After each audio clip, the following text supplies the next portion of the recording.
السلام عليكم ورحمة الله تعالى وبركاته. كيفكم أصدقائنا؟ بتمنى تكونوا بألف خير. هذا الفيديو راح يكون آخر فيديو إلي بأثينا. اليوم راح نروح على المطار ونطلع من المطار إلى بلجيكا، بس ما فينا نروح على بلجيكا بشكل مباشر لأن في تدقيق، يعني بدنا نروح إجباري ترانزيت. أول شي نروح على إيطاليا، بعدين من إيطاليا على بلجيكا على مطار بروكسل. واللي بيسألني قديش كلفني الطريق، طبعا من مطار أثينا إلى مطار بلجيكا بكلفك 5000 يورو. قطعنا تيكت ودخلنا من مكان تفتيش الأمتعة، وهلا نحن هون بهالمكان قاعدين عم نستنى لحتى يفتح البوابة حتى نروح على الطائرة. هلا عم نحاول هاي المحاولة. معي أنا هلا جنسية سويدية، عن طريقها راح أطلع على إيطاليا، بعدين من إيطاليا راح نقطع مرة تانية ونطلع على بروكسل.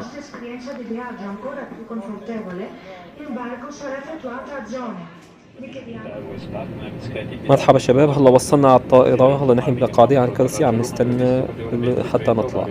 بالنسبة للتفتيش، هلا هي شافت الجنسية تبعيتي اللي أعطتها إياها مع تيكت الطائرة، مباشرة قطعت لي وقالت لي دخول، حتى ما طلعت فيني أبدا أبدا، ولا سألتني ولا شيء أبدا، بما إنه جنسية سويدية. بس لو كان إقامة أو مثلا معك إقامة أوروبية عن طريقة بدك تطلع هون، ممكن تسألك تتأكد منك أو تطلع فيك، او تتاكد من الاقامه تبعيتك اذا كان مزوره ولا اصليه ولا نظاميه، وبتتاكد على الصوره وبتطلع في وجهك. بس انا كان معي جنسيه سويديه، عن طريق اطلاق مباشر من دون اي تفتيش. فالهويه اللي اخذتها من المهرب اعطاني اياها هي هويه اوريجينال سويديه، جنسيه سويديه اوريجينال، ما تقليد. فعن طريق اطلاق هويه شبيه يعني. السلام عليكم شباب، هلا وصلنا على روما. هلا راح ننزل على مكان غرف الانتظار تبع الركاب، ومنا مرة تانية رح نطلع بالطيارة تانية على بلجيكا. طبعا ترانزيت، رح نقطع مرة تانية في ضمن المطار، داخل المطار رح نقطع مرة تانية، رأسا نقطع اونلاين بعدين نطلع على بلجيكا. مرحبا شباب، هلا نحن طيارتنا على بلجيكا الصبح، رح نطلع بالباص مشان ناخذنا على الطيارة، لأن في مسافة بين المكان ما نحن متواجدين والطيارة.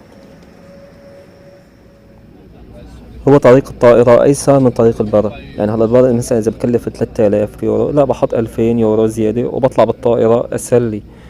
يعني بوصل قبل بوقت، يعني بشهر، إذا وصلت قبل بشهر أنا هذا الشهر بكسبه شغل. مثلا إذا اشتغلت بأوروبا بطلع 2000 يورو بكسبه.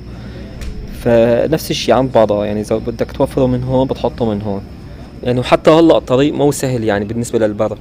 يعني بالنسبة للبر إذا بدك تسافر هلا بهالوقت بالجو هاد يكون شتي وبرد كتير، فصعب يعني، وخصوصا إذا في أمطار فبكون أصعب يعني، فلذلك طريق البر بيكون صعب. شايفين المسافة شو طويلة. هلا نحن رايحين على الطائرة. بالنسبة للناس اللي عم تسافر ترانزيت فالأفضل إن ما يطلعوا من المطار، يقطعوا أونلاين، فممكن إن يصير تدقيق بأوراقه وينمسك بإيطاليا. هي في حال إذا طلع من المطار وراح على شباك قطع التذاكر، فممكن لما يدخل مرة تانية يصير في تدقيق ويمسكوه يبصم بإيطاليا. فإذا بصم بإيطاليا بصمة إيطاليا صعب كسرها، إذا بده يروح على بلجيكا مثلا أو ألمانيا لوكسمبورغ، فبصمة إيطاليا صعب كسرها. هلا وصلنا على الطائرات. هذا المطار كتير كبير. اكتبوا لنا شباب بالتعليقات اللي طلع كم مرة حاول وكيف طلعتوا.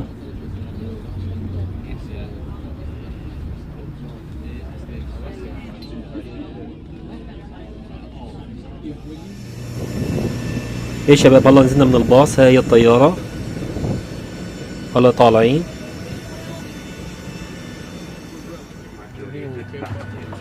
انا مقعدي اول مقعد، في 3 مقاعد على اليمين 3 مقاعد على اليسار. هلا نحن بركنا اول مقعد، شايفين هون محل ما بيكون مضيفات.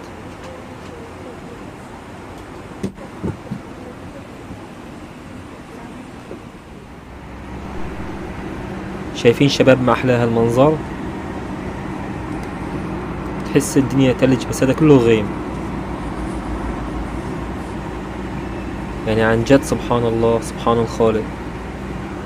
شايفين الغيم.